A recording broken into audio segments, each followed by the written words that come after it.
إن الحمد لله نحمده ونستعينه ونستغفره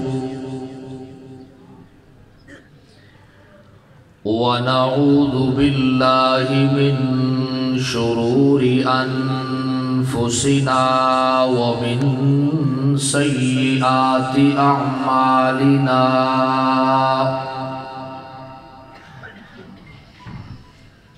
من يهده الله فلا مضل له ومن يضلله فلا هادي له وأشهد أن لا إله إلا الله وحده لا شريك له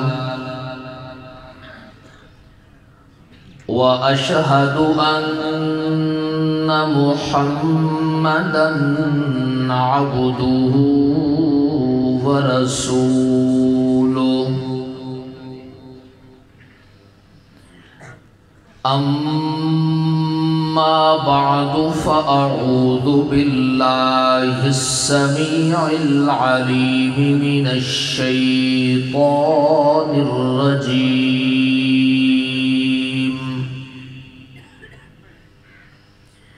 من همزه ونفخه ونفثه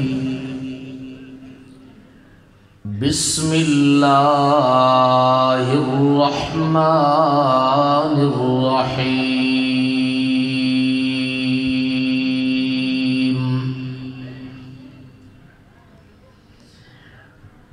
الله الذي خلقكم من ضعف ثم جعل من بعد ضعف قوة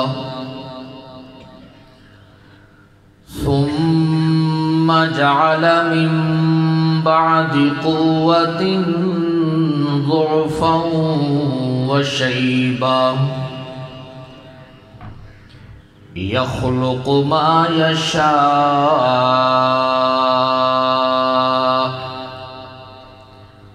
وهو العليم القدير.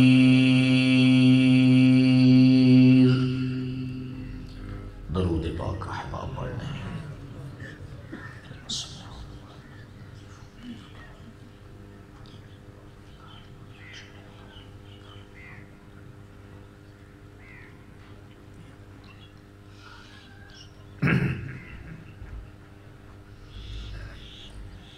انتہائی واجب الاحترام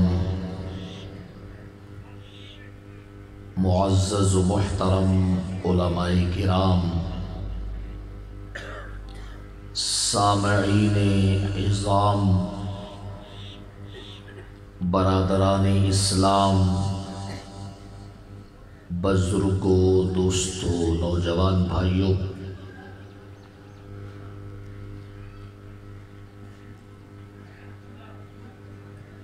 میرے اور آپ سب حضرات کے لیے وہ تمام لوگ انتہائی قابل عزت اور قابل احترام ہیں جنہوں نے مجھے اور آپ کو قرآن و سنت کے سننے اور سنانے کے لیے موقع فراہم کیا ہے۔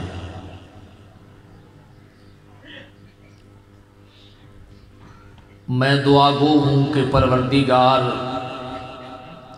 ان تمام احباب کے اخلاص میں مزید برکتیں پیدا فرمائے اور اس آپ کے علاقے کے خوبصورت ادارے کو دن دگنی رات چگنی ترقیاں نصیب فرمائے۔ ہمارے جو یہاں پر معزز بزرگ مہمان ہیں، میزبان ہیں، ان کی جانب سے مجھے اصلاح معاشرہ کے ایک عنوان والدین اور اولاد کے حوالے سے گفتگو کرنے کا حکم دیا گیا ہے۔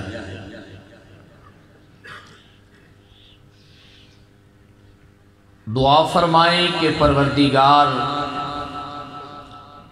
مجھے حق بات حق نیت سے اور حق طریقہ سے کرنے کی توفیق نصیب فرمائے، اور اس کے بعد پروردگار ہم سب کو اس حق بات پر عمل کرنے کی توفیق نصیب فرمائے۔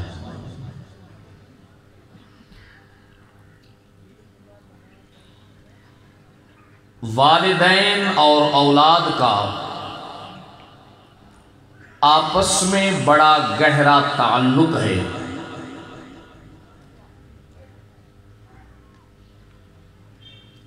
شریعت اسلامیہ نے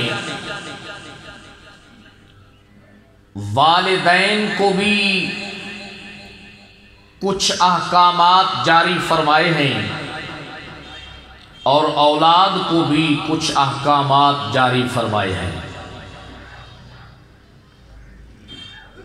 والدین کو جو سب سے پہلا حکم ہے وہ یہ ہے کہ انہوں نے اپنی اولاد کے درمیان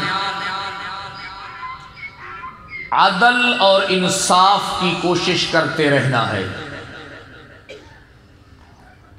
تاکہ اولاد میں سے کسی کے دل میں بھی ان کے لیے نافرمانی کا جذبہ نہ پیدا ہو۔ وہ ان کے ساتھ مالی معاملات میں، برتاؤ میں اور ان کی تربیت میں عدل کا جو دامن ہے اس کو نہ چھوڑیں، اور اولاد کو والدین کے ساتھ عدل کا نہیں، عدل سے اوپر درجہ ہے احسان، اس کے کرنے کا حکم دیا گیا ہے۔ عدل کا معنی ہوتا ہے بالکل برابری، ترازو کے دونوں پلڑے برابر ہوں، کسی ایک جانب دیکھنے والوں کو جھکاؤ نظر نہ آئے۔ ظاہری تمام معاملات میں، اور احسان کا مطلب یہ ہوتا ہے کہ کسی ایک جانب پلڑا جھکا ہوا ہونا چاہیے۔ تو والدین کو حکم ہے عدل کا، ایکو نہ ہو، صرف آواز ہو۔ والدین کو حکم ہے عدل کا، اور اولاد کو حکم ہے اپنے والدین کے ساتھ عدل کا نہیں کہ وہ ان کے ساتھ برابری کریں جس طرح انہوں نے کیا ہے، بلکہ ان کو حکم ہے اپنے والدین کے ساتھ کیا کرنے کا؟ جی بولیے جی، کیا کرنے کا؟ ایک ہی بات آپ کی خدمت میں عرض کرتا ہوں، والدین جتنے احباب تشریف فرما ہیں، کہ اپنی اولاد کی جو تربیت ہے اس کی بہت بڑی بھاری ذمہ داری والدین پر عائد ہے کہ وہ ان کی تعلیم و تربیت میں کسی بھی حوالے سے کوئی کمی نہ چھوڑے۔ آپ جانتے ہیں کہ 3 چیزیں انسان کے لیے صدقہ جاریہ ہوتی ہیں، ان میں سے ایک چیز ہے ولد صالح۔ کون سی اولاد؟ صرف اولاد نہیں، ولد نیک اولاد جو اپنے والدین کے لیے دعائیں کرے، اپنے والدین کا نام روشن کرے، وہ اپنے والدین کے لیے صدقہ جاریہ ہوتی ہے۔ اب میرا آپ سے یہ سوال ہے کہ آیا یہ جو اولاد نیک بنے گی، اور نیک بننے کے بعد اپنے والدین کے لیے صدقہ جاریہ بنے گی، وہ والدین کے مرنے کے بعد نیک بنے گی یا والدین ان کو نیک بنانے کی کوشش کریں گے؟ کیوں جی؟ جب ہم مر جائیں گے پچھلوں کے ذمے لگا کر جائیں گے کہ تم نے ان میں صلاحیت پیدا کرنی ہے، صالحیت پیدا کرنی ہے، یا یہ چیز والدین کے ذمے ہے کہ انہوں نے اپنی زندگی کے اندر اپنی اولاد کو اعمال صالحہ پر لگانا ہے۔ اگر والدین نے کوشش نہیں کی ان کی صلاحیت کے اندر اور صالحیت کے اندر، تو پھر وہ ان کے لیے کس طرح صدقہ جاریہ بنے گی؟ تو سب سے بڑی بھاری ذمہ داری جو عائد ہوتی ہے وہ یہ ہے کہ جب اولاد ہوش سنبھالنے لگے، وہ دیکھنے لگے، وہ سننے لگے، تو والدین ان کے سامنے سب سے پہلے خود نیکی کا مجسمہ بن کر پیش ہو۔ یہ ضروری چیز ہے۔ اولاد پھر سنے گی، پھر دیکھے گی۔ آپ یہ دیکھیں کہ اگر ایک بیٹا ہوش سنبھالتے ہی اپنے والدین کو عقیدہ توحید پر دیکھتا ہے، شرک سے دور دیکھتا ہے، اپنے والدین کو فکر آخرت کے ساتھ معمور دیکھتا ہے، اپنے والدین کو نمازی دیکھتا ہے، مال کی زکات دینے والا دیکھتا ہے، امر بالمعروف اور نہی عن المنکر کرتے ہوئے دیکھتا ہے، اس نے جب سے دیکھا والدین کو توحید پر دیکھا، جب سے دیکھا والدین کو فکر آخرت کے ساتھ لبریز دیکھا، والدین کو نماز کی حالت میں دیکھا، والدین کو مال کی زکات دیتے ہوئے دیکھا، والدین کا حیا والا کردار دیکھا، والدین کو سچائی پر دیکھا، کیا خیال ہے پھر اللہ اپنی رحمتوں کے ساتھ اس میں بھی کون سی چیز پیدا کریں گے؟ کیا پیدا کریں گے؟ پھر اس کو بھی صالح بنائیں گے۔ صالح بنانے کے لیے سب سے پہلی ذمہ داری ہمارے اوپر ہے کہ ہم خود صالح بنیں۔ ہم خود کیا بنیں؟ اگر ایک بیٹے نے اپنے والد کو ساری زندگی یہی دیکھا کہ جب بھی کوئی مشکل آئی، پریشانی آئی، مصیبت آئی، اس نے عرش والے کو نہیں پکارا بلکہ غیر اللہ کو پکارنا شروع کر دیا، کیا خیال ہے وہ توحید پر قائم ہوگا یا شرک پہ لگے گا؟ اس نے اپنے والدین کو سنت والے اعمال کرتے ہوئے نہیں دیکھا، رسومات اور بدعات سے لبریز دیکھا ہے، بے نمازی دیکھا ہے، لوگوں کے ساتھ سچ والے نہیں، جھوٹ والے، بد اخلاقی والے، بد کرداری والے معاملات دیکھے ہیں، تو ایسی اولاد ہماری آنکھوں کے سامنے صالح بن سکتی ہے؟ حکیم الامت مولانا اشرف علی تھانوی رحمہ اللہ کی خدمت میں ایک آدمی آیا، اپنے چھوٹے سے بچے کو اٹھایا ہوا ہے کہ جی دم کرانے کے لیے آیا ہوں۔ بھئی کیا مسئلہ ہے؟ جی زد بہو کرتا ہے، زد کیے بہو کرتا ہے، بہت کرتا ہے۔ فرمایا ٹھیک ہے بیٹھو دم کرتے ہیں۔ فرمایا پہلے یہ بتاؤ تم دونوں میاں بیوی میں سے کون اس کے سامنے زد کرتا ہے جس کو دیکھ کے بچپن سے ہی زد شروع کر دی ہے؟ ابھی اس نے علم تو پڑھا نہیں ہے، کسی مدرسے میں تو گیا نہیں ہے، سکول و کالج میں نہیں گیا، 2-3 سال کا بچہ ہے، زد پہ ڈٹ کے بیٹھا ہے۔ تو میں بھی شادی شدہ ہوں، شادی شدہ احباب جانتے ہیں کہ گھر میں زد تو ہوتی ہی نہیں ہے۔ کیوں جی؟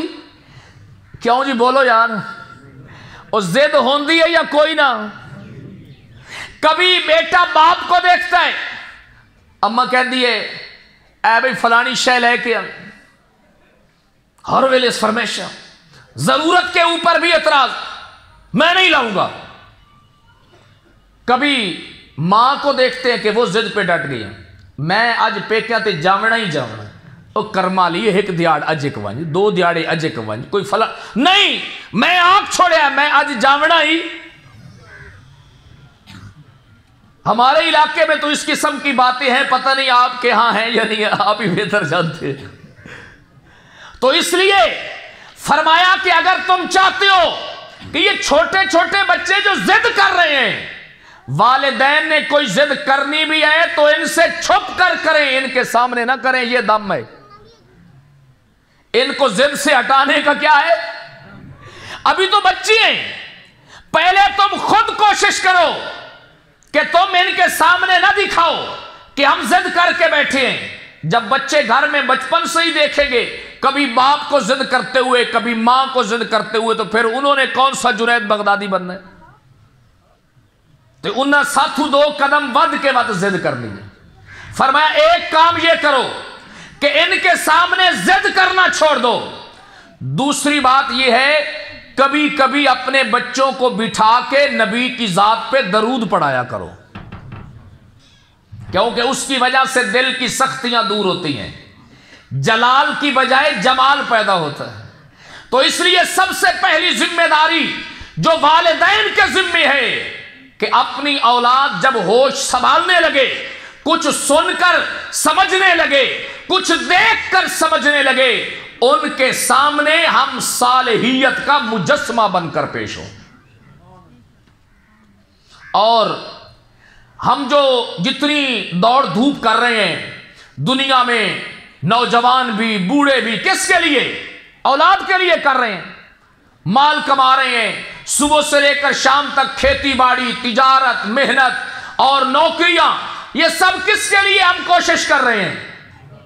بولو تو صحیح یار۔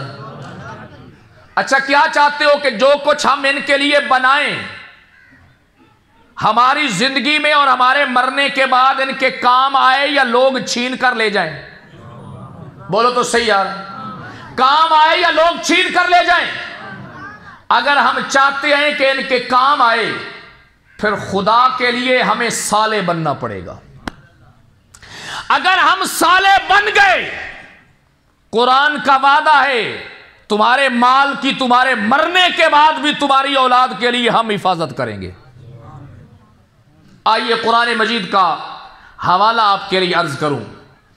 آپ نے سنا ہوا ہے اللہ کی کتاب میں ہے ایک اللہ کے بہت ہی اولو العزم 5 پیغمبروں میں سے ہیں جن کا نام ہے حضرت سیدنا موسیٰ کلیم اللہ علیہ السلام، اور دوسرے پیغمبر ہیں جناب خضر علیہ السلام۔ واقعہ تو آپ نے سنا ہوا ہے نا، واقعہ نہیں سنانا چاہتا، صرف کوئی بات اس میں سے آپ کو سنانا چاہتا ہوں۔ موسیٰ علیہ السلام چلے، جناب خضر سے ملاقات ہو گئی۔ آپ جانتے ہیں، ایک بات شروع میں سمجھا دوں۔ موسیٰ علیہ السلام نے فرمایا هل اتبعك على ان تعلمني مما علمت رشدا، بتائیے کیا میں آپ کی اتباع کر سکتا ہوں؟ میں آپ کے پیچھے چل سکتا ہوں؟ میں آپ کی پیروی کر سکتا ہوں؟ کس لیے کہ جو اللہ نے آپ کو سکھلایا ہے وہ آپ مجھے کیا کر دیں؟ بولو تو صحیح ہے۔ تو اس میں تو کوئی شک والی بات نہیں ہے نا کہ جناب خضر کے پاس جو علم تھا وہ جناب کلیم اللہ کے پاس۔ ایک نکتہ آپ کے لیے عرض کروں، یہ بتائیں کیا اس میں موسیٰ علیہ السلام کی کوئی توہین ہو رہی ہے کہ وہ جناب خضر کے پاس گئے؟ یہ اللہ نے واقعات اس لیے نہیں بیان کیے کہ کوئی نبیوں کے علم پر اعتراض کرے، کوئی نبیوں کے علم میں نقص پیدا کرے، بلکہ اللہ نے اپنے دعوے کو ثابت کرنے کے لیے یہ چیزیں ذکر کی ہیں، کیونکہ اللہ کا دعویٰ کیا ہے؟ ہر چیز کو جاننے والا کون ہے؟ اس کو ثابت کرنے کے لیے اللہ نے کہا دیکھ لو کلیم اللہ 5 اولو العزم پیغمبروں میں سے ہے، مگر ہر چیز کو وہ بھی جانتا۔ یہ قرآن کا دعویٰ ہے کہ وَهُوَ بِكُلِّ شَيْءٍ عَلِيمٌ، کہ ہر چیز کو جاننے والا کون ہے؟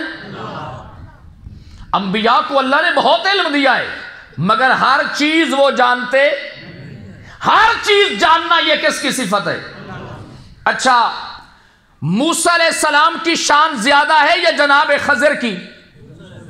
بولو تو صحیح یار۔ موسیٰ علیہ السلام کی تو موسیٰ علیہ السلام خود کہہ رہے ہیں هل اتبعک علی ان تعلمنی، هل اتبعک، کیا میں آپ کی پیروی کر سکتا ہوں؟ انہوں نے وعدہ لیا کہ تم آگے سے بات نہیں کرو گے، پھر مل کر چل پڑے یا نہیں چل پڑے؟ اس سے کہیں موسیٰ علیہ السلام کی شان میں کمی تو نہیں آ گئی کہ زیادہ شان والا پیغمبر کم شان والے پیغمبر کی اتباع اور پیروی کا کیا کر رہا ہے؟ سوال کر رہا ہے۔ آج کچھ لوگوں کو نا جناب عیسیٰ بن مریم کی حیات کے بارے میں بڑا شک پڑ گیا ہے، عجیب عجیب اعتراضات کر رہے ہیں، کہتے ہیں دیکھو عیسیٰ بھی صاحب کتاب پیغمبر، صاحب شریعت پیغمبر، امام الانبیاء بھی صاحب کتاب اور صاحب شریعت پیغمبر، یہ کیسے ہو سکتا ہے کہ ایک صاحب شریعت پیغمبر جو اپنی شریعت رکھتا ہو وہ دوسرے کی پیروی کرے؟ ارے یہ تو جناب عیسیٰ کی شان تو میرے مصطفیٰ سے کم ہے۔ کم ہے یا نہیں بھائی؟ بولو یار، کم ہے یا زیادہ ہے؟ کم ہے۔ اگر کلیم اللہ زیادہ شان رکھ کر جناب خضر کی پیروی کرے تو یہ ممکن ہے، اگر جناب عیسیٰ محمد الرسول اللہ پہ نازل ہونے والی کتاب اور میرے نبی کی سنت کی پیروی کرے، اس میں نبی کی توہین کیا ہے؟ اس میں نبی کی شان میں کیا کمی ہے؟ لوگوں کو یہ مسئلہ نہیں سمجھ آ رہا۔ توحید و سنت کے نام کے اوپر، قرآن کے نام پر لوگوں کو گمراہ کیا جا رہا ہے کہ جناب عیسیٰ بن مریم فوت ہو گئے ہیں۔ جناب عیسیٰ بن مریم کس طرح ہو سکتا ہے؟ کیونکہ جب وہ آئیں گے تو دور ہوگا امام الانبیاء کا، وہ قرآن کی اتباع کریں گے، مصطفیٰ کی سنت کی اتباع کریں گے، تو یہ کیسے ہو سکتا ہے؟ اگر یہ نہ سمجھ آئے کہ نبی کی پیروی کر سکتا ہے تو پھر جناب موسیٰ اور جناب خضر کا واقعہ دیکھ لو۔ ہو رہی ہے پیروی یا نہیں ہو رہی؟ بولو تو صحیح یار، ہو رہی ہے نا؟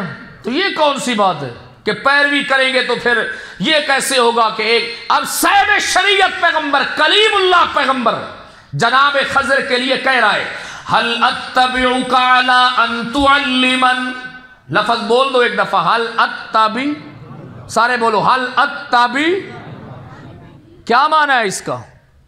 بتاؤ اس کا کیا معنی ہے؟ سمجھ آ رہی ہے؟ ہاں ذہن میں رکھیں یہ بات۔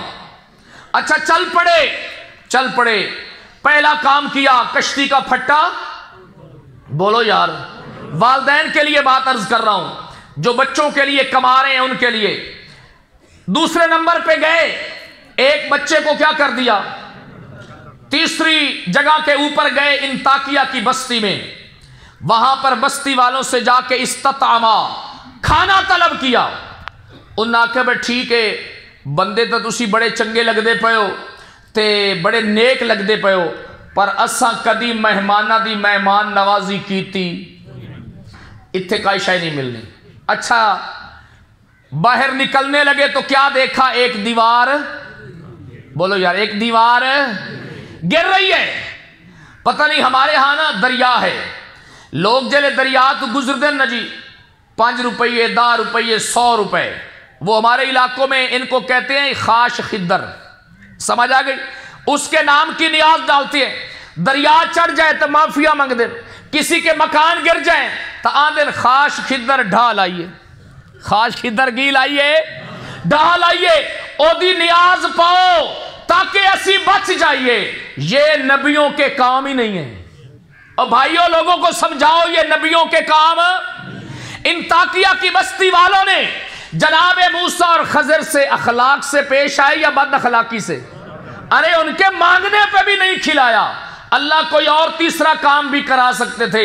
اللہ کو پتا تھا نا کہ ایک وقت آئے گا میرے نبی جناب خضر پہ لوگ تہمتیں لگائیں گے، اے دریا اس گھلے آئے، ساڑیاں فصلہ خراب ہو گئی ہیں، ساڑا رقبہ خراب ہو گیا ہے، ساڑے مکان اس ڈھا دیتے ہیں۔ اللہ کہا نہیں، لوگوں کو پتا چلے میرا نبی خضر کچھ مانگے لوگ مانگنے پہ بھی نہ دیں، اگر اس بستی والوں کی دیوار گر رہی ہو میرا نبی گراتا نہیں، اس کو بھی سیدھا کرتا ہے۔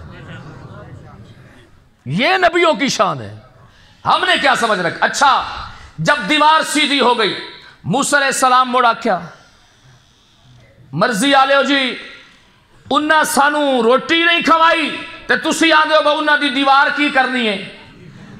انہاں کہ بس تسی چپ رہے کوئی نہیں ہن تہاڈا تے میرا سفر اگاں چل سکدا. انہاں کہ ٹھیک ہے جی جدائی.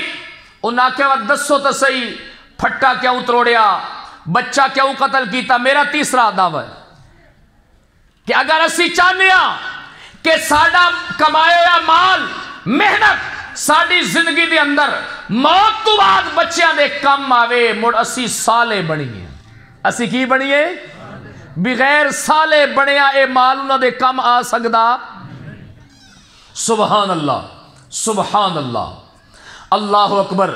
حضرت خضر علیہ السلام کہنے لگے اما الجدار فکان لغلامین یتیمین فی المدینہ. یہ جو دیوار ہم نے سیدھی کی ہے یہ دیوار جو ہے فکان لغلامین یتیمین فی المدینہ اس شہر کے اندر 2 یتیم بھائیوں کی ہے. آپ خود سوچ کر بتائیں جس شہر کے لوگ نبیوں کو مانگنے پر بھی کھانا نہ دیں اگر ان کو پتہ چل جائے دیوار کے نیچے مال ہے اس کی حفاظت کریں گے یا کھا جائیں گے؟ اللہ نے کہاں سے نبیوں کو چلایا اس دیوار کو سیدھا کروایا. آگے سے جناب خضر کہتی ہے ہم نے یہ دیوار اس لیے سیدھی کی ہے وَكَانَ أَبُوهُمَا صَالِحًا. وَكَانَ أَبُوهُمَا انہاں دا دوواں دا جڑا پیو ہے نا او کی آئی صالحہ. او کی آئی؟ تو سب سے پہلی ذمہ داری ہمارے اوپر ہے. سب سے پہلی ذمہ داری ہمارے اوپر ہے کہ ہم اپنی اولاد کے سامنے صالحیت کا مجسمہ بنے. انشاءاللہ پھر اس کے فوائد ہماری اولاد زندگی میں بھی حاصل کرے گی. ہم مر جائیں گے پھر بھی اللہ ہماری صالحیت کا نفع ہماری اولاد کو پہنچاتا رہے گا. تو یہ سب سے پہلی ذمہ داری ہے. آپ دیکھیں پیران پیر حضرت شیخ عبد القادر جیلانی رحمہ اللہ کا خوبصورت واقعہ آپ سب نے سن رکھا ہے کہ راستے میں جا رہے ہیں ڈاکو آ گئے. انہوں نے سامان لوٹنا شروع کر دیا. جب ان کے پاس آئے تیرے پاس مال ہے؟ فرمایا مال ہے. تلاشی انہوں نے لی نہیں ملا. پکڑ کر اپنے سردار کے پاس لے آئے. کہا کہ یہ بچہ ہے. کہتا ہے مال ہے. مال تو اس کے پاس سے نکلتا ہی نہیں ہے. انہوں نے قمیض اتارا اندر درم سلے ہوئے تھے. انہوں نے کہا یہ سامان موجود ہے. وہ ڈاکوؤں کا سردار حیران ہو گیا. اس نے کہا کمال والی بات ہے. ایسے موقع پہ تو ہر کوئی جھوٹ بولتا ہے. ہر کوئی کیا ہے؟ جھوٹ بولتا ہے کہ کچھ بھی نہیں ہے. بچہ کہتا ہے سب کچھ ہے. پوچھا اس کی کیا وجہ ہے؟ فرمایا میری ماں امت الجبار نے مجھے گھر سے نکلتے ہوئے کہا تھا کہ بیٹا جھوٹ بولنا. پھر دیکھو اللہ ایسی اولاد کے ذریعے سے ڈاکوؤں کو بھی راہ راست کے اوپر لے آتا ہے. تو سب سے پہلی ذمہ داری والدین کے اوپر ہے کہ وہ صالح بنے. کیا بنے جی؟ صالح بنے. اس کی کوشش کریں. اس کے اوپر گامزن ہو. انشاءاللہ ہمارے اچھے اعمال کا نفع اللہ ان کو دنیا میں بھی دیں گے ہماری موت کے. اب جو اولاد ہے ان کے ذمے کیا ہے؟ ان کے ذمے آئیے جو آیت میں نے خطبے میں پڑھی ہے اسی کے اوپر 2-4 باتیں عرض کرتا ہوں. اپنے لیے بھی اپنے ان احباب کے لیے بھی جن کے والدین ابھی زندہ ہیں. اللہ نے سورۃ الروم میں ارشاد فرمایا اللہ الذی خلقکم من ضعف. ہمیں آج پتہ ہی نہیں چلتا کہ ساڈے اتے بھائی والدین دے کیڑے کیڑے حق ہیں. کیڑے کیڑے ہمیں نہیں پتہ چلتا. بس اسی کے بارے میں سن لو 2-3 باتیں. فرمایا اللہ الذی خلقکم من ضعف ثم جعل من بعد ضعف قوة ثم جعل من بعد قوة ضعفا وشیبا۔ اللہ فرماتے ہیں اکثریت کے اعتبار سے، میرے قانون کے اعتبار سے لوگوں کے 3 دور ہوتے ہیں۔ پہلا دور کیا ہے؟ اللہ الذی خلقکم من ضعف، جب ہم اپنے بندے کو پیدا کرتے ہیں وہ کمزور ہوتا ہے۔ وہ کیا ہوتا ہے؟ توجہ کرنا تاکہ بات سمجھ آ جائے کہ والدین کے ہمارے اوپر حق ہیں کیا۔ فرمایا اللہ الذی خلقکم من ضعف، جب بچہ پیدا ہوتا ہے تو اس وقت کیا ہوتا ہے؟ بولو کیا ہوتا ہے؟ آگے اللہ فرماتے ہیں ثم جعل من بعد ضعف قوة، پھر ایک وقت آتا ہے اللہ کمزوری کے بعد کیا دے دیتا ہے؟ بچپن، کمزوری، جوانی کیا ہے؟ طاقت۔ آگے اللہ فرماتے ہیں ثم جعل من بعد قوة ضعفا وشیبا، پھر ایک وقت آتا ہے پروردگار ضعف کے بعد، قوت کے بعد جو ہے دوبارہ کمزور کر دیتا ہے اور بوڑھا بنا دیتا ہے۔ گویا کہ 3 دور ہیں۔ پہلا دور یہ ہے کہ جب بچہ پیدا ہوتا ہے تو کمزور ہوتا ہے، پھر اس کے اوپر طاقت آتی ہے، پھر کمزوری آ جاتی ہے۔ توجہ سے قرآن کی آیت کو سمجھ لیجئے، اللہ بات سمجھانا چاہتی ہے۔ فرمایا دیکھ لو، ایک وقت ہے تم کمزور تھے، پھر طاقت میں آ گئے، پھر کمزور ہو جاؤ گے۔ والدین کے کیا حقوق ہیں، والدین کا کیا مقام ہے جناب والا؟ فرمایا دیکھو، جب تم کمزور تھے والدین کمزور نہیں تھے بلکہ کس میں تھے؟ توجہ سے، کیونکہ سب کے لیے یہ 3 دور ہے نا، یہ 3 دور سب کے لیے، بچپن، جوانی اور بڑھاپا۔ جب ہم کمزور تھے تو والدین کس میں تھے؟ بولو یار، والدین کس میں تھے؟ والدین طاقت میں تھے۔ پھر ایک وقت آئے گا جب ہم طاقت میں آئیں گے تو والدین کیا ہو جائیں گے؟ کمزور ہو جائیں گے۔ اللہ فرماتے ہیں میرا بندہ خود غور و فکر کر لے، جب تو کمزور تھا وہ طاقت میں تھے، جو کچھ انہوں نے کیا ہے، جو کچھ، جب تو کمزور تھا وہ طاقت میں تھے، تو دیکھ لے کہ انہوں نے تیرے ساتھ کیا کچھ کیا ہے۔ پھر ایک وقت آئے گا تو طاقت میں ہوگا، وہ کمزور ہوں گے، جو کچھ انہوں نے تیری کمزوری میں طاقت کے دور میں کیا ہے، ان کی کمزوری کے دور میں جب تو طاقت میں آئے گا وہی کچھ تو نے کرنا ہے، وہی کچھ کیا ہے تو نے بھی۔ اللہ اکبر۔ اچھا ہن اے دسو، آج جو سب سے بڑا ایک مسئلہ ہے بوڑھے والدین کی پریشانی کا، کہ ساڈے کول بابیاں نو دیون واسطے ٹائم، بولو تو صحیح، ٹائم کوئی نہیں، بابا جی اپنے کمرے بیٹھے جتھے بیٹھے، جو بھی مسئلہ ہے۔ اچھا یہ بتاؤ، جڑے ساڈے چھوٹے بچے او کمزور ہیں، اسی طاقت اسی انہاں نو ٹائم دینے یا کوئی نہ؟ بولو تو صحیح، نہ دے کے بھی ویکھ لویا ہے، سمجھ آ گئی؟ ان کو ہم ٹائم دیتے ہیں یا نہیں دیتے؟ خدا کی قسم، آپ میں سے کسی کو ایک خوبصورت کمرے میں بند کر دیا جائے، وچ اے سی بھی لا کے دیتا جاوے، گرمی دا موسم ہوئے، ٹھنڈا پانی، مشروبات، کھانے، مگر ایک ہفتے تک تواڈے نال کسے ملاقات کرنی، تسا اکلے رہنا ہے پورا ہفتہ، اے دسو کوئی پسند کردہ ہے؟ خدا کی قسم تنہائی جو ہے عرش والے کی شان ہے، صرف اسی کی شان ہے، بندے کی شان نہیں ہے۔ بندہ جب بوڑھا ہو جاتا ہے اسے پھر اور ضرورت ہوتی ہے، اسے کیا ہے؟ اور ضرورت ہوتی ہے۔ جس طرح ہم اپنے بچوں کو ٹائم دیتے ہیں، ان کے لیے ٹائم نکالتے ہیں، خدا کے لیے سب سے پہلا کام یہ کریں کہ اپنے والدین کے لیے ٹائم نکالیں۔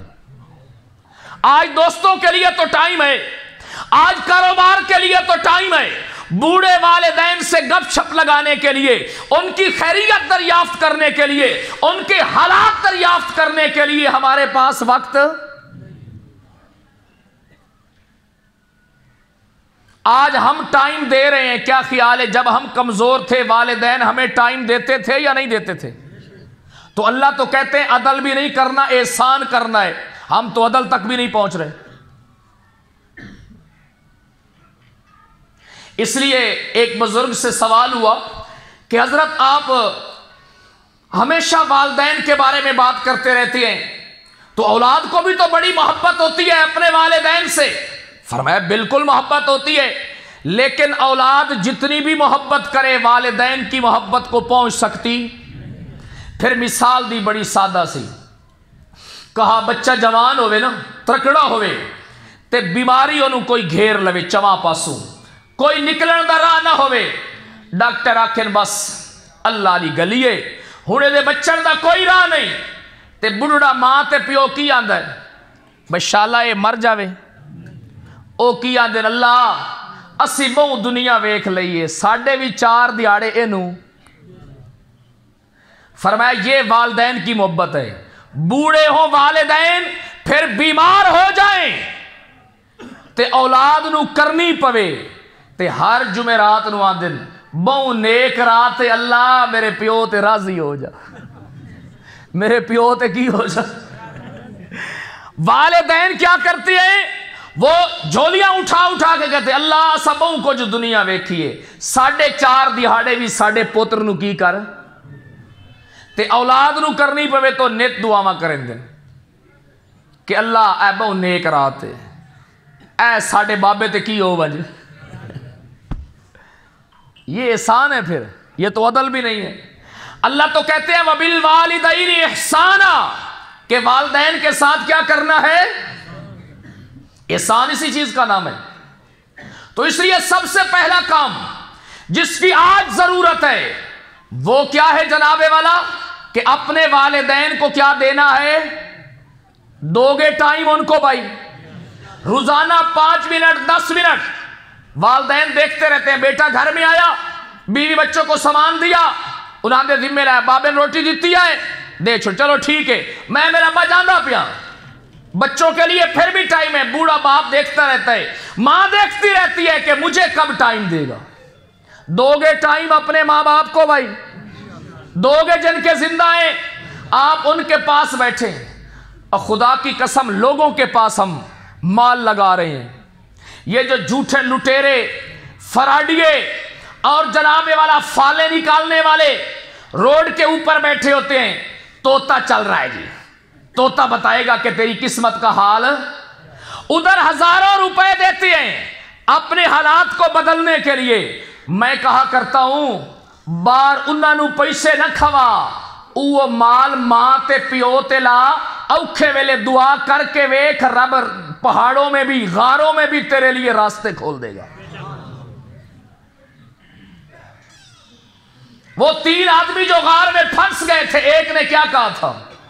اللہ تو جانتا ہے میرے ماں باپ بوڑھے ہیں، میں جب بھی بکریوں کا دودھ دو کے لاتا ہوں پہلے ان کو پلاتا ہوں۔ پہلے کیا ہے؟ ایک رات میں آیا وہ سو گئے تھے، بچے کہتے رہے میں نے بچوں کو اس وقت تک نہیں دیا جب تک بوڑھے والدین کو نہیں پلایا۔ اللہ اگر میری یہ نیکی تیری بارگاہ میں قبول ہے، اعمال کا وسیلہ جائز ہے شریعت میں، سمجھ آ گئی؟ فوت شدہ لوگوں کا وسیلہ جائز نہیں ہے، سمجھ آ گئی؟ سمجھ آ رہی ہے بات؟ اچھے اعمال صالحہ کا وسیلہ جائز ہے اللہ۔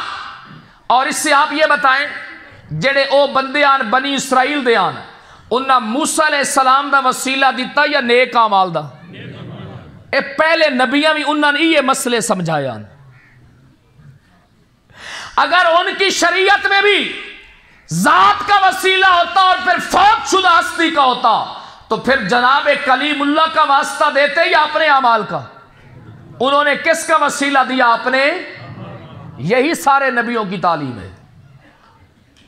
اللہ نے پھر اس کی دعا کے نتیجے میں جو غار کا منہ بند ہو گیا تھا اس کو کھولا یا نہیں کھولا؟ خرچہ کر کے تو دیکھو، خرچہ کر کے تو دیکھو ماں باپ کے اوپر، ان پہ لگا کر تو دیکھو۔ تو پہلی بات کیا ہے کہ انشاءاللہ ہم اپنے ماں باپ کو دن میں سے کچھ وقت نکال کر ضرور دیں گے۔ کہو انشاءاللہ دیں گے ٹائم ان کو۔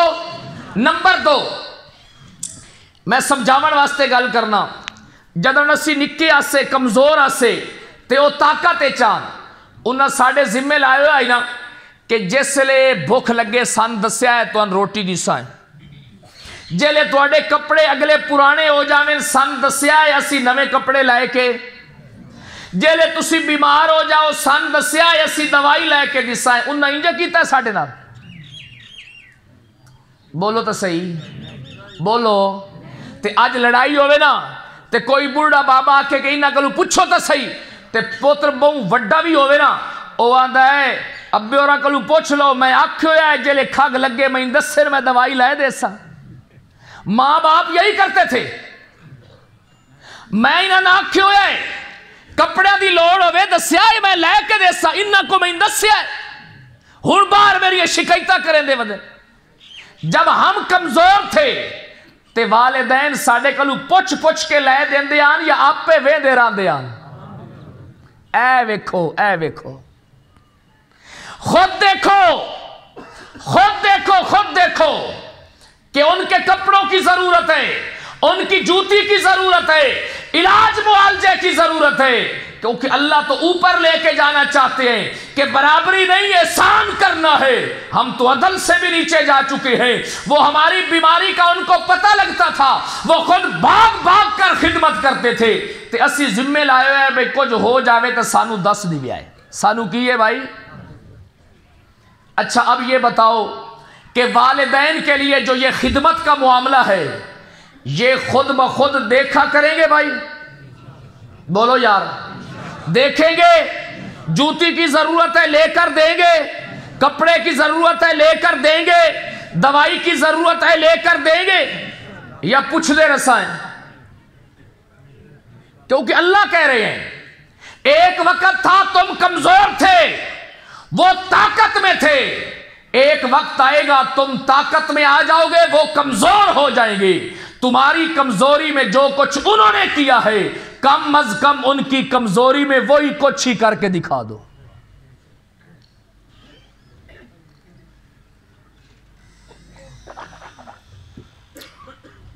اور تیسری بات، آج ہمارے پاس اپنے والدین کے لیے دعاؤں کا وقت نہیں ہے، ان کی زندگی میں بھی دعا ان کے لیے مانگنی ہے اور موت کے بعد بھی کیا مانگنی ہے؟ اے کوئی ساڈا احسان نہیں انہاں دے نال کہ اسی آکھی ایسی بڑا احسان کر رہے ہیں۔ والدین اپنی اولاد کے لیے دعائیں مانگتے ہیں یا نہیں مانگتے؟ شادی نہ ہوئے تے بھی دعاواں ہے نا بھائی؟ اچھا شادی ہو گئی اولاد نہیں ہو رہی تے وقت اولاد ہو گئی کچھ ہو گیا پھر ان کی خیریت کی وڈیرے ہونے لگے تے انہاں دی جوانی دی زندگی دی ہر شے دیاں تے اگر اسی انہاں واسطے دعا کر دیویے تے اے ساڈا احسان ہے۔ اللہ اچھا ایک سوال آپ سے ہے، والدین دو ہیں ماں اور زیادہ شان کس کی ہے؟ اے ویکھ لو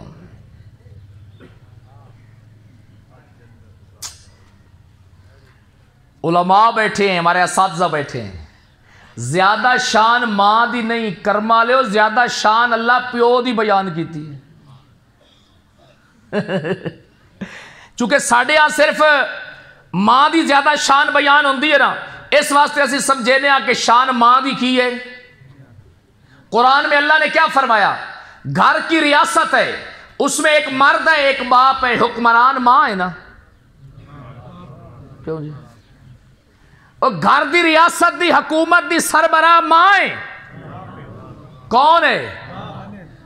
باپ حکمران ہے ماں اس کی رعایا ہے، شان حاکم کی زیادہ ہے یا رعایا کی؟ اور علماء کی موجودگی میں ایک جملہ کہتا ہوں، کسی بھی حدیث میں یہ نہیں آیا کہ ماں دعا کرے تو اللہ رد نہیں کرتے، حدیث پاک میں یہ جملہ صرف باپ کے لیے آیا ہے، حدیث میں یہ جملہ صرف باپ کے لیے آیا ہے کہ والد کی دعا اولاد کے حق میں رد ہوتی، یہ صرف باپ کے لیے آیا ہے، ماں کے لیے یہ جملہ زبان نبوت سے نکلا۔ اچھا ایک اور دسو کوئی، اچھا پھر ایک اور حدیث اور آیت کو پھر حل کر دوں آپ کے لیے۔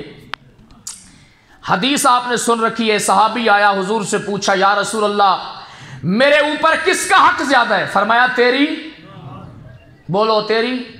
پھر پوچھا کس کا حق زیادہ؟ فرمایا تیری۔ 3 دفعہ فرمایا تیری ماں کا، چوتھی مرتبہ فرمایا تیرے۔ ایک یہ حدیث ہے نا قرآن میں ہے کہ باپ حاکم ہے، اور دوسری حدیث کیا ہے؟ رضا الرب فی رضا الوالد، رب کی رضا ماں کی رضا میں ہے یا باپ کی رضا میں؟ باپ کی۔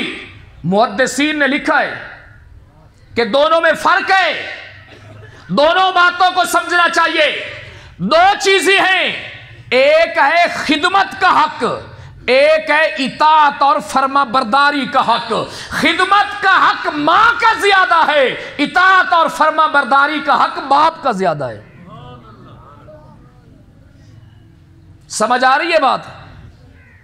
تفسیر معارف القرآن میں حضرت مفتی شفیع صاحب رحمہ اللہ نے لکھا ہے کپڑے خریدنے ہیں پہلے ماں کے لیے خریدو، جوتی خریدنی ہے پہلے ماں کے لیے خریدو، پانی کے لیے کہیں پہلے ماں کو پلاؤ۔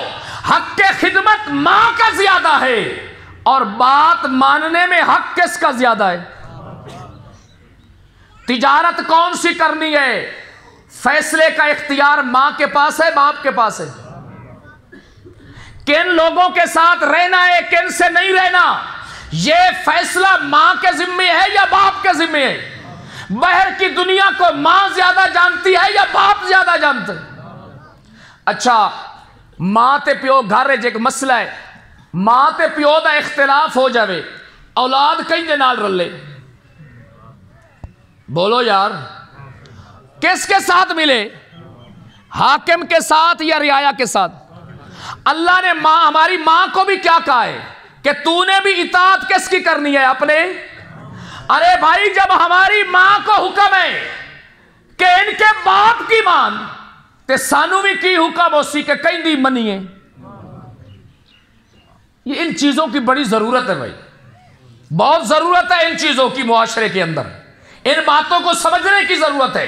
آئیے دعا کے بارے میں بات عرض کروں تو کیا خیال ہے کہ والدین جو ہیں صرف ہم ان کے لیے اللہ نے ہمیں دعائیں مانگنے کا حکم دیا ہے یا وہ بھی ہمارے لیے مانگتے ہیں؟ ارے میں اور آپ کیا ہیں، انبیاء نے بھی دعائیں مانگی ہیں، انبیاء نے بھی کیا ہیں، ابھی اولاد کی آنے میں تاخیر ہو گئی تو حضرت ابراہیم علیہ السلام نے دعا نہیں مانگی، کیا فرمایا؟ فرمایا ربی ہب لی من الصالحین، اے میرے پروردگار مجھے نیک صالح بیٹا۔ مانگی ہے دعا یا نہیں مانگی؟ اچھا کوئی بھی بندہ ہے وہ آپ سے کہے کہ اللہ اپنے پیاریاں نو بڑیاں طاقتاں دتیاں، انہاں کلو کدی پوچھو تو صحیح بکیڑیاں طاقتاں دتیاں، کوئی سانوی تو سمجھاؤ، کوئی ساڑھے ذہن اچھی تو بہاؤ۔ بیٹے بیٹیاں دینے کی طاقت رب نے کسی اور کو دی ہے؟ اگر دی ہوتی تو پھر ابراہیم علیہ السلام بیٹا اس سے مانگتے؟ پھر اتنا عرصہ بیٹے کی محبت اور خوشی کے بغیر رہتے؟ یہ مسئلہ لوگوں کو سمجھاؤ کہ اللہ دیاں طاقتاں کہیں دے کول ہیں، اللہ دے کول۔ اللہ کی طاقتیں کس کے پاس ہیں؟ اللہ ہی کے پاس ہے۔ جناب زکریا علیہ السلام کو دیکھو، وہ بھی اپنے بیٹے کے لیے دعا مانگ رہے ہیں اور کیا کہہ رہے ہیں؟ ربی انی وہن العظم منی واشتعل الراس شیبا۔ سبحان اللہ، اللہ میری ہڈیاں بھی کمزور ہو چکی ہیں، میرا سر بھی سفید ہو چکا ہے۔ کتنی لمبی مدت ہو گئی ہے دعائیں مانگتے مانگتے۔ میں اکثر کہتا ہوں کہ شرک جو ہے نا اس کے پیچھے بے صبری ہے۔ شرک کے پیچھے کیا ہے؟ بے صبر ہو تو بندہ شرک کر سکتا۔ آپ یہ دیکھیں کہ کوئی بڑا بھی مجبور فقیر اور مفلس آدمی ہو، وہ کسی کے پاس ایک مرتبہ جائے گندم دے دو یار امداد کرو، وہ کہے نہیں ہم نہیں کرتے، پھر جائے نہیں کرتے، تیسری مرتبہ اس کے دروازے پہ جائے گا، اس اکڑا بھائی مالدار ہے تو گھر مالدار ہے، میں دے بوئے تے ہن جامنا۔ دیکھ لو اللہ کے نبی زکریا کتنی عمر ہو گئی ہے مانگتے ہوئے، مگر اس کا دروازہ چھوڑا، صبر کے ساتھ جم کر اپنے رب سے مانگنا ہے۔ اور پھر مانگا کب؟ جب بند کمرے میں بی بی مریم کے پاس بے موسمے۔ یہاں پر آپ کو ایک بڑا اچھا نکتہ سمجھا دوں۔ آج لوگ کیا کرتے ہیں، جو بیچاری سادہ لو عوام کو توحید سے شرک پر ڈال رہی ہے، کرامتہ سنا کے، کی سنا کے، اے کرامت این جو گیا تھے، این جی ہو سکتا ہے، این جو گیا تھے، یہ ایک نکتہ سمجھ رہے ہیں اور انشاءاللہ آپ کو کرامات کا مسئلہ سمجھ آئے گا۔ بی بی مریم صدیقہ کے کمرے میں جب جناب زکریا داخل ہوئے اور پوچھا بی بی انا لکی ھذا، اے مریم یہ پھل کہاں سے آئے ہیں؟ تو بی بی مریم نے کیا کہا؟ ھذا من عند اللہ، کس کی طرف سے؟ اسی وقت جناب زکریا کے دل میں بھی آیا کہ میں بھی دعا۔ اب سوال آپ نے خود حل کرنا ہے۔ جناب زکریا نے اپنی آنکھوں کے سامنے کرامت کس کی دیکھی؟ بی بی مریم کی کرامت دیکھی، کس کی؟ بی بی تے جیدی کرامت ویکھیے اسے دے کول کھلو کے پتر کہیں دے کھلو منگیا ہے۔ نہیں سمجھ آئی بات بھائی؟ آئیے بات سمجھ ہے کہ کرامت تو اپنی آنکھوں سے مریم کی دیکھ رہے ہیں اور کہہ رہے ہیں انا لکی ھذا، اے مریم یہ پھل کہاں سے آئے ہیں؟ مریم کہتی ہے اللہ کی طرف سے آئے ہیں۔ سبحان اللہ، قرآن کسی مسئلے میں کوئی بہام نہیں چھوڑتا، توحید والے مسئلے کے اندر فوراً مریم نے مسئلہ سمجھا دیا، جناب زکریا نے کرامتوں کا مسئلہ حل کر دیا۔ جس کی کرامت اپنی آنکھوں سے دیکھی ہے، بیٹا اس سے نہیں مانگا، بیٹا کس سے مانگا ہے؟ یہی بات اشاعت التوحید و سنہ کہتی ہے، اولیاء اللہ کی کرامات برحق ہیں، مگر اس کے پیچھے طاقت ولی کی نہیں ہے، طاقت کس کی ہے؟ اللہ کی ہے۔ اس لیے جناب زکریا علیہ السلام نے جب مریم سے پوچھا، مریم نے خود بتا دیا کہ یہ اللہ کی طرف سے آئے ہیں، تو اسی وقت جناب زکریا علیہ السلام نے کھڑے ہو کر بیٹا کس سے مانگ لیا؟ تو والدین دعائیں مانگ رہے ہیں یا نہیں مانگ رہے بھائی؟ تو ہمیں بھی دعائیں مانگنی چاہیے، ہمیں بھی کیا ہے بھائی؟ دعائیں مانگنی چاہیے، اور ان کی زندگی میں بھی اور ان کے چلے جانے کے۔ آپ جانتے ہیں نا کہ جناب سلیمان علیہ السلام جب آ رہے تھے، اللہ نے چیونٹی کی آواز سنائی اور پھر بڑے خوش ہوئے۔ اپنے رب کا شکریہ کیسے ادا کرتے ہیں؟ رب اوزعنی ان اشکر نعمتک التي انعمت علی وعلا، رب اوزعنی ان اشکر نعمتک التي، اے میرے پالنے والے مجھے توفیق دے دے تاکہ میں شکریہ ادا کروں ان نعمتوں کا جو نعمتیں تو نے میرے اوپر کی ہیں اور میرے۔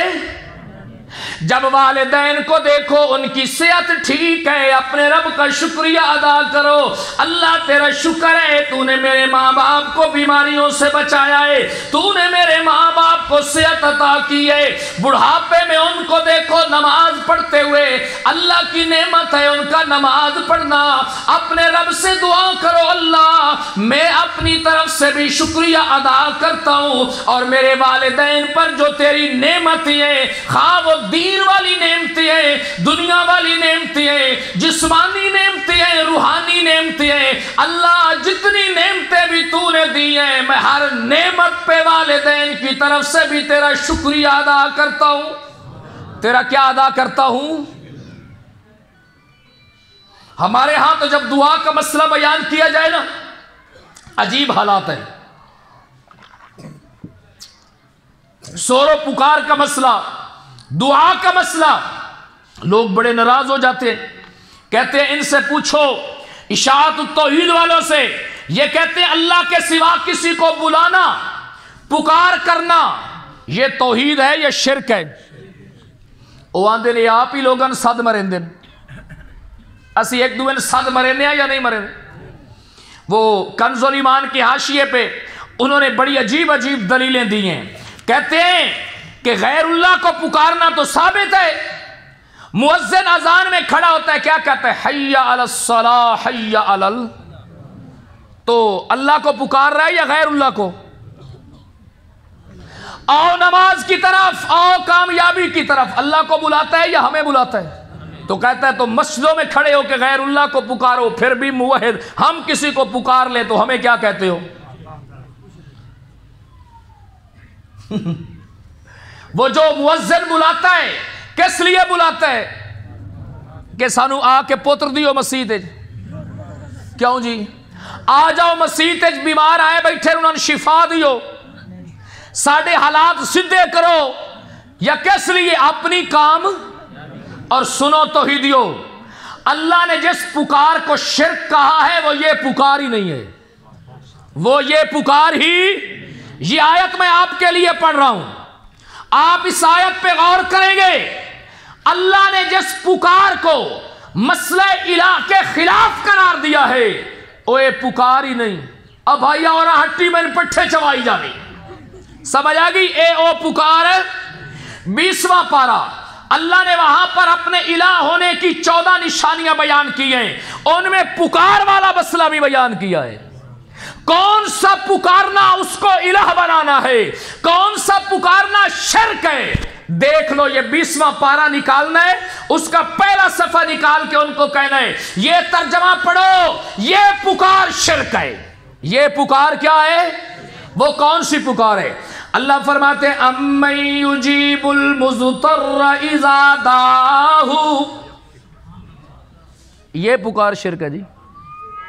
اللہ نے یہاں پر ساتھ فرمایا یہ مسئلہ الہ کے خلاف ہے، فرمایا اَمَّن يُجِيبُ الْمُضْطَرَّ إِذَا دَعَاهُ، فرمایا مجھے جواب دو، اَمَّن يُجِيبُ الْمُضْطَرَّ، جب کوئی بندہ مجبور ہو جاتا ہے، بے بس ہو جاتا ہے، ہر چیز جواب دے جاتی ہے، کوئی سبب اسباب کام نہیں آتا، بے بس ہو جاتا ہے، مجبور ہو جاتا ہے، اِذَا دَعَاهُ، جب مضطر مجبور بے بس پکارتا ہے، اس کی پکاریں کون قبول کرتا ہے؟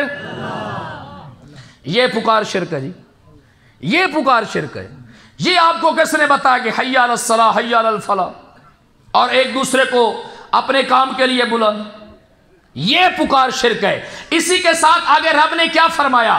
فرمایا اَمَّن يُجِيبُ الْمُضْطَرَّ إِذَا دَعَاهُ، آیا بھلا کون ہے یجیب المضطر، جو کہ جواب دیتا ہے، جو کہ قبول کرتا ہے المضطر، بے بس کی فریاد کو، اذا دعاہ، جب وہ اسے، وَيَكْشِفُ السُّوءَ، اور کون ہے جو اس مضطر کی تکلیف کو کھول دیتا ہے؟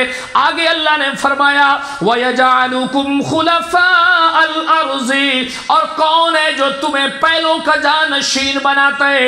آگے فرمایا أَإِلَٰهٌ مَّعَ اللَّهِ، کیا کوئی ہے اللہ کے علاوہ الہ؟ اللہ کے ساتھ کوئی اور الہ ہے جو مضطر کی پکار کو جواب؟ یہ پکار شرک ہے۔ یہ قرآن کہہ رہے، ہم تو نہیں کہہ رہے بھائی، اللہ کہہ رہے ہیں اِلَٰهُم، جو یہ عقیدہ رکھتا ہے کہ مضطر مجبور بے بس کی فریاد کو اللہ کے علاوہ کوئی اور سنتا ہے، سن کر قبول کرتا ہے، یہ اس کو الہ بنانا ہے، یہ اس کو کیا بنانا ہے؟ اور اللہ کے سوا کسی اور کو الہ ماننا یہ توحید نہیں، یہ کیا ہے؟ تو یہ بات ہے بھائی، کبھی کبھی عجیب عجیب باتیں کرتے ہیں، کہتے ہیں دیکھو لفظ عربی کا بولنا اور معنی پنجابی والا، لفظ عربی والا اور معنی بڑا مشہور ان کا سوال ہے، کہتے ہیں دیکھو انبیاء کو غیر اللہ کہتے ہیں، انبیاء کو کیا کہتے ہیں؟ غیر اللہ، اولیاء اللہ کو غیر اللہ۔ انہوں نے تو ساری زندگی اللہ کے لیے قربانیاں دی، محنتیں کی، اس کو راضی کیا۔ یہ کہتے ہیں کہ انبیاء اللہ کے کیا ہیں؟ بولو تو صحیح، کیا ہیں بھائی؟ اب لفظ غیر عربی کا بولتے ہیں تے مانا پنجابی والا لیندے جیڑا اسی آنے کہ او ساڈے غیر ہیں، انہاں دے نال ساڈی بندی۔ اب لوگوں کو خراب کرتے ہیں نا، بیچاری سادہ لو عوام کو دھوکہ دیتے ہیں کہ دیکھو یہ لوگ کہتے ہیں اللہ کی اور نبیوں کی نہیں بنتی، انہوں نے اسے راضی کیا، یہ کہتے ہیں بنتی نہیں ہے۔ بھائیو عربی زبان میں غیر دا اے مانا، میں مثال دیتا ہوں، میرے سمیت سٹیج والوں سمیت آپ سارے نبی بیٹھے ہیں یا غیر نبی؟ بولو نبی یا غیر نبی؟ ہن دسو غیر نبی دا کی مانا ہے؟ جنہاں دی نبی نال نہیں بندی۔ شاباش، کیا بات ہے۔ غیر کا مانا یہ نہیں ہے عربی زبان میں جن کے ساتھ بنتی نہیں ہے، غیر کا مانا صرف ہے نہیں۔ غیر کا مانا کیا ہے؟ توجہ، غیر کا مانا کیا ہے؟ نہیں۔ جب ہم کہتے ہیں ہم نبی نہیں ہیں، غیر نبی ہیں، کیا مطلب ہے کہ ہم نبی؟ اچھا، ہو سکتا ہے کوئی سید بیٹھا ہو، سید کے متضاد ہم کیا کہتے ہیں کہ ہم سید نہیں غیر، کیا مطلب ہے؟ اسی سیداں دے دشمن کیوں بھائی؟ ہم سید۔ اچھا، جو عالم نہیں ہے اسے کیا کہیں گے؟ غیر۔ کیا مطلب ہے؟ جیدی عالمہ نال نہ بندی ہوئے، جو عالم۔ ہاں، غیر اللہ کا یہ معنی نہیں ہے جو لوگ کر رہے ہیں، غیر اللہ کا معنی یہ ہے کہ جو اللہ، سمجھاؤ لوگوں کو، جو اللہ۔ غیر نبی کا معنی یہ ہے جو نبی۔ تو مسئلہ حل ہو گیا۔ جیڑا نبی نہیں او دے وچ نبیاں والیاں صفتاں وی، کیوں بھائی؟ جیڑا نبی نہیں او دے وچ نبیاں والیاں صفتاں وی۔ غیر اللہ جو اللہ، جب ہم منوا لیں گے نا کہ وہ اللہ نہیں ہے تو پھر ثابت ہو جائے گا کہ ان میں اللہ والی طاقتیں بھی۔ ہاں، اللہ والی طاقتیں کس کے پاس ہے؟ اس لیے میں اکثر ایک مثال بھی دیتا رہتا ہوں، انہوں نے دعویٰ ہے نا، تسی مانگ کے تو ویکھو ولیاں کولوں، انہاں دے کول ساریاں طاقتیں ہیں، آپ ان کو محبت سے سمجھائیں، آپ ان کو کہیں بتاؤ جتنے بھی ولی ہیں ساری کائنات کے، ساریاں رلا دیو، انہاں ساریاں نو تسی نبی آکھ سکدے ہو؟ بولو تو صحیح۔ حالانکہ نبوت تا مخلوق دا خاص ہے۔ جب نبی نہیں مان سکتے تو نبیوں والی صفات بھی، یہی تو جھگڑا ہے ہمارا رافضیوں کے ساتھ۔ ہم کیا کہتے ہیں کہ اللہ کے نبی صرف آخری نبی نہیں، آخری معصوم بھی ہیں، آپ کے بعد اور کوئی معصوم۔ ہم کسی اور کے لیے عصمت نہیں مانتے، وہ بھی نہیں مانتے، ان کا بھی پڑھا لکھا طبقہ نہیں مانتا جو جانتا ہے مسائل کو، جاہل لوگوں کا تو اللہ ہی حافظ، وہ بھی کہتے ہیں معصوم نہیں ہیں، اللہ کے نبی خاتم المعصومین ہیں۔ اس لیے میں اکثر مثال دیتا رہتا ہوں، 3 کیٹیگریاں بناؤ ان کے سامنے، ولایت، نبوت اور ختم نبوت۔ ولایت، نبوت اور سارے ولی اکٹھے ہو جائیں، ایک نبی کی صفت بھی ان کے اندر بتا دیں۔ اللہ دے نہیں سکتا، اللہ دیون تے قادر نہیں، اللہ ولیاں نو نبیاں دی صفتہ دیون تے قادر ہے یا نہیں؟ دتیاں سو ولیوں کے پاس انبیاء کی صفات نہیں، خدا کی قسم سارے نبیوں کے پاس مصطفیٰ کی صفات نہیں ہے، جو میرے نبی کی خاص صفات ہیں۔ مثلا اللہ کیا کہتے ہیں؟